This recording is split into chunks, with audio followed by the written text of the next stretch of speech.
Brenda J. Lilly here from Creative Consultations. I just wanted to put out a small disclaimer before we launch into today's video that says I'm not a licensed therapist. I'm just here to engage, to encourage, and hopefully empower other artists to go out and live their art dream. So here we go. Enjoy the video. Well, good Monday morning, everyone. It is Monday, July 29th. And just like that, another month has come and gone. It is time for our Monday morning kickstart. I hope you enjoy this video. And if you do, like it, share it with all of your friends and family so that we can all be encouraged today and we can start a conversation today. Thanks so much for watching, and I'll see you on the flip side. Well, good Monday morning. It is time for our Monday morning kickstart. I have my big blue cup of coffee. I've got a little pep in my step, and I am ready to rock and roll. I hope you are too. Today, I want to talk about one of our biggest roadblocks towards our creativity, our artistry, and our life in general. And that one thing is fear. Fear is our biggest roadblock. Fear is our biggest roadblock to creativity and to our own life experience. Now, I think fear, it gets confusing. What is fear? It is a state of being, right? It is an emotional state of being. When you're afraid of something or someone, you are right. You are put into an emotional state of being where you go into fight or flight mode and you try to protect yourself and keep yourself safe. And that's where it gets confusing because I think a lot of people confuse fear with protection. Now, fear, because it's an emotion and emotions are indicators, right? So it's like the check engine light on your car. Your emotions are that for you. And so fear is telling you something isn't right. Something is amiss. There's something here that might do you harm. Careful. But our emotions, while they're indicators, they're not always truth tellers. Sometimes they are, and we really do need to pay attention to them. You know, if you're in an abusive relationship and when the abuser walks into the room, you're struck with fear, that is a protection mode that your body, your mind, your soul, and your spirit is going into, and you need to listen to it. And your fight or flight instinct is going to kick in, and you need to decide what you're going to do about that. That's like the nth degree of what fear is, right? That's like and the indicators. uh, but there are other fears that we face on a daily basis that keep us stuck when they don't need to or shouldn't. Fear of heights, fear of germs, fear of the unknown, fear of not being enough, fear of being too much, fear of not being liked by people, fear of our work not being liked by people.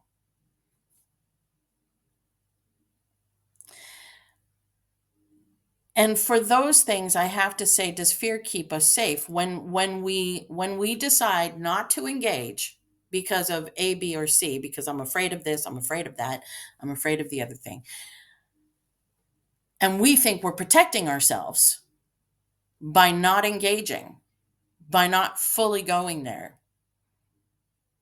Are we?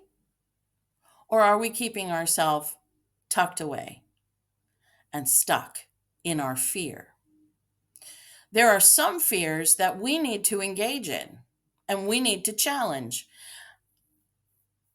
And I can honestly tell you that and people, one of the biggest things that people are afraid of is relationships, fear of being authentic with people and vulnerable with people. Oh, vulnerability is quite scary.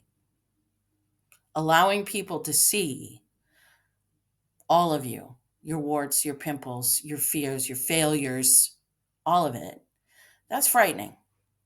And I'm not suggesting you do that with everybody, but I am suggesting that maybe you step up to the plate a little bit and become authentic with people. The more authentic you are, especially as an artist, the more authentic you are with the people around you, the more your art expands, the more creative you can be, and the more your creativity is released.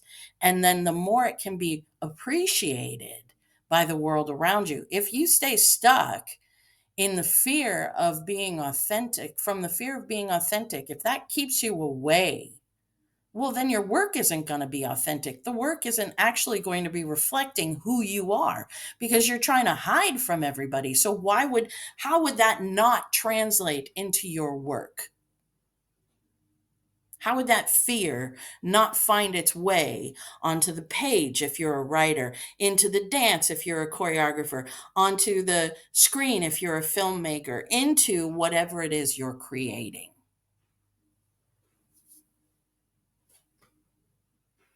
I think fear can keep us from our ability to be amazing and to be everything we were meant to be. We think fear is protection. I don't think fear is protection. I think fear is an indicator that something's going on that we need to pay attention to and decide what to do about. That's what all of our emotions do for us. It gives us an indicator that something is going on and we have a decision to make at this moment. When it's fear, so many of us just back off and stop, right? So, what I'm telling you is that keeps you stuck. It's fine to weigh options. It's fine to be logical about new things. Like if one of the things, if this thing that you're afraid of, or is completely unknown to you, or if you have been one way for so long that you don't know what anything else is, like, if you've been in this relationship, or you've been this broken over this thing for so long, and so you don't know who you are going to be without that brokenness, that fear can keep you stuck in that thing. Why would you want that?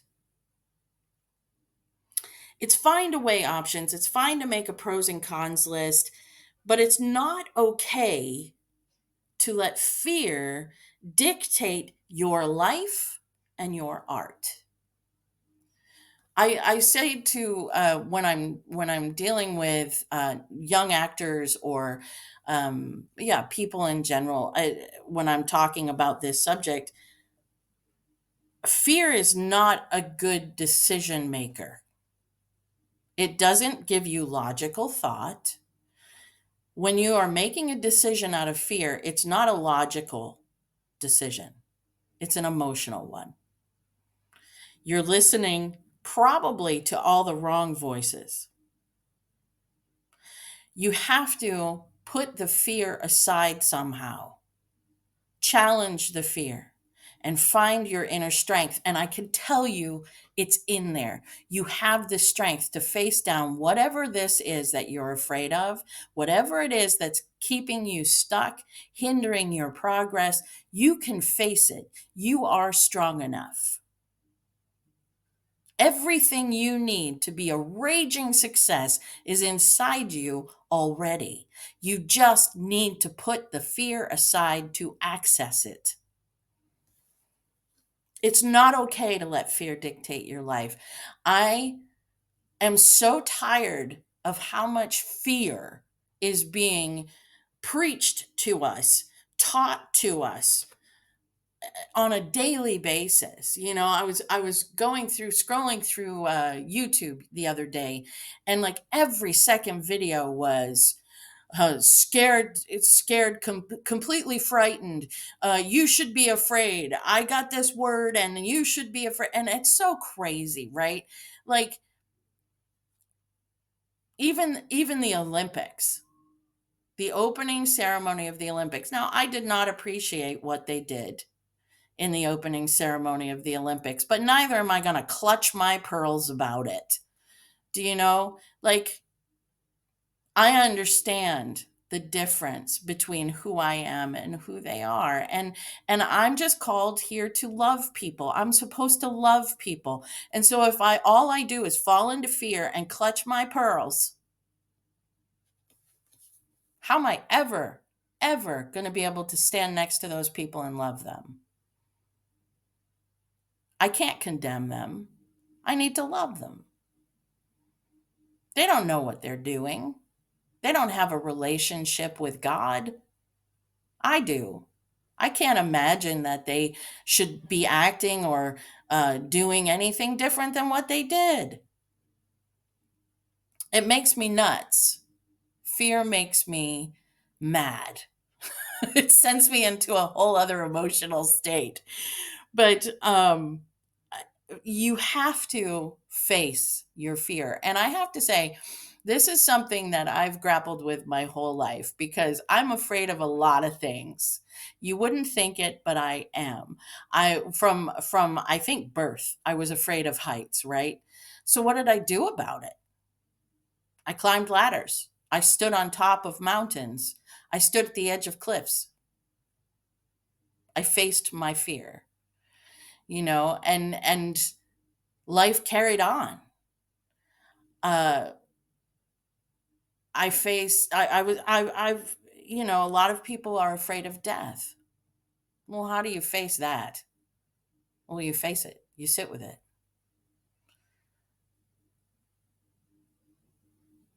You sit with the idea of it and you live your life so that you have nothing to fear or regret or be afraid of. That's a big one for a lot of people. You need to face it. You need to face down your fear. You need to walk up to the edge and say, this is not going to rule my life. If you're afraid of spiders, go meet one. Not a poisonous one, don't be stupid. But your average house spider, they're not going to do anything to you except eat some mosquitoes. So why would you be afraid of it? And then the bats that fly around. Now, I'm not a big fan of spiders or bats, but I've had my share of visits. So I've just sort of gotten used to it. Now, if a bat flew into my house today, I would scream. If it flew over me, I would scream. I'm not telling you I don't have fear reactions or I don't have dislike for certain things. I'm not a big fan of bugs. I'm not a big fan of bats, but I think they're kind of fascinating. And I just tell them what they need to do. Like if a spider came down right now, I would say, you need to go away and I need to not see you in the next 5 minutes. I'm giving you 5 minutes to save yourself. I've actually said that to spiders. I'm a little weird, but they listen. I don't know why. They go away and I don't see them. I very rarely do I have to rehome a spider. I don't kill them, I rehome them. And I've gotten up close and personal with enough of them to know they don't like being rehomed, but it's better than killing them in my estimation. Um, so fear keeps us stuck, back on track. Fear keeps us stuck. It's fine to weigh options. It's fine to do pros and cons list. It's not okay to let fear dictate your life. You have to face your fears. The biggest fear most people have is of other people, how they'll be received or perceived, or how they'll be liked or disliked. What people could do if you're authentic with them, being vulnerable, being actually vulnerable with people, being honest about who you are. That's the hardest thing. And a lot of people, I'm just going to say one last story and then we'll end our video today, but a lot of people don't understand that I'm an introvert. I'm an extroverted introvert, but that took years of work on my part. It didn't just happen. It took years of work on my part. I When my dad died, I was only 20. And I went into such a state of protection and fear that I pulled away from just about every relationship that I had. I didn't allow anyone except little children to touch me or hug me for almost a decade. And I thought I was keeping myself safe because losing my dad was such a hit to my heart that I didn't know how to handle it. I was only 20. Of course, I didn't know how to handle it. And it wasn't until, goodness, I got some therapy and I started working on myself and the relationships around me that I realized what I had done. But it took probably another decade to dig myself out of the hole that I created. This protective covering, sure, it kept me safe from being hurt by people, really injured by people, um, because I kept my heart from them and I kept myself from them. But I didn't get to engage with them either. And I got angry and I was not a very nice person for a lot of years. And it took me a lot of years to undo that, to undo it. And then when I went into the work I do now, it took me so much time to learn how to have conversations one on one with people I didn't know and to be as authentic and vulnerable as I could be with them, even though I didn't know them. They were going to have a piece of me for 10 minutes. Whether they really wanted the full piece or not, I had to not care about that anymore. I had to push through the fear of being myself with people and push through the fear of not knowing them and not really liking small talk to just engaging in it and push through all of that anxiety that I had created around this idea of relating to other people, from crowds to just whole lots of things. I had to push. I had to work on it. I had to go to the edge constantly. It was just like my fear of heights. When I went to the Grand Canyon, I didn't keep myself from the edge of the canyon. I wanted to experience the canyon. I wanted to see it. I wanted to be able to take pictures of it. I didn't want to stand 10 feet away from awesomeness. I wanted to experience awesomeness. And so that was the same thing with relationships and with people and with interactions and with building relationships. I didn't want to be back here 10 feet away from all of it. I wanted to be in it. I had to practice that as an introvert because as an introvert, I'm not good at that. I'm not good at small talk. I don't like it. I don't appreciate it, but I know it's necessary. In relationships, I know it's necessary. It's point A. It's how you start a conversation, right? It's not easy. Facing our fears, not easy. It's not easy to go to the edge and touch what we're afraid of. It's not easy to do that, but it is possible because fear is not a good decision maker and fear should not be dictating your life. So get unstuck. Start the work. Start the process. What is it you're afraid of? Greatness? Ah, go to the edge. Experience the wonder of greatness. What are you afraid of? Face it. Go with all your inner strength and be who you were created to be. All right. That is our conversation starter for today. I hope you enjoyed it. I know I did. Have a brilliant and beautiful week, people. I will see you next week. Hey, Thank you so much for watching our video. I hope you liked it. If you did, give it a thumbs up. And if you haven't subscribed to our channel yet, subscribe. What are you waiting for? All right. I hope you all have a wonderful week. Bye.